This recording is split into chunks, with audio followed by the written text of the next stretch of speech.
ప్రార్థన ద్వారా తన యొక్క విన్నపములను దేవుడికి చెప్పి ఉన్నారట. ప్రార్థన ద్వారా తన మనస్సును దేవునికి పరిచి ఉన్నారట. అందుకనే ఇక్కడ ఏమని అంటున్నారంటే, ఇక్కడ దహన బలులు అర్పించురి. ఎలాంటి దహన బలులు? మేకలను, కోడెలను వాటిని అర్పించటము. వాటిని అర్పించిన పాపములో ఉంటే వాటి వల్ల ప్రయోజనం లేదని నా దేవుడే ప్రాణం పెట్టి ఉన్నారు కదా. కానీ నన్ను రక్షించడానికే ప్రాణం పెట్టిన దేవుడు ఒక మాట మాట్లాడుతున్నారు. మీ దహన బలి ఎలాగుంది, ఈ రోజు ఏ విధంగా ఉంది? నా తల్లి, ఇరిగి నలిగిన హృదయమే దేవునికి ఇష్టమైన బలి అని మాట్లాడారు. నీ పెదవుల నుండి వచ్చే దూపమే ఆయనకు బలి దూపమని మాట్లాడారు. నీ ప్రార్థన జీవితం ఎలాగుంది? మన ప్రార్థన జీవితం ఎలాగుంది? ఏ రకంగా మలుచుకుంటున్నాం? ఏ రకంగా జీవిస్తున్నాం? నిషిద్ధ వస్తువులు మనలోనే ఉంచుకుంటున్నామా? నిషిద్ధమైనవి మన హృదయంలోనే దాచుకుంటున్నామా? కప్పెట్టుకుంటున్నామా? దేవునికి ఇష్టంగా బ్రతుకుతున్నామా? దేవునికి ఇష్టంగా జీవించగలుగుతున్నామా?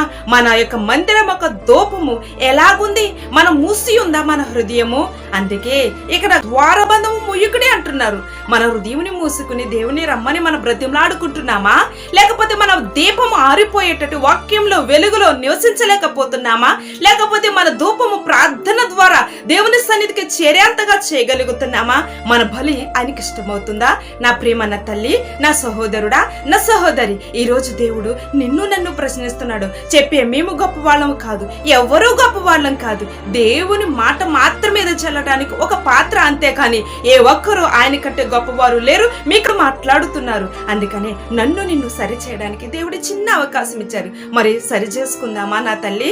సరి చేసుకుందామంటే చిన్న ప్రార్థన.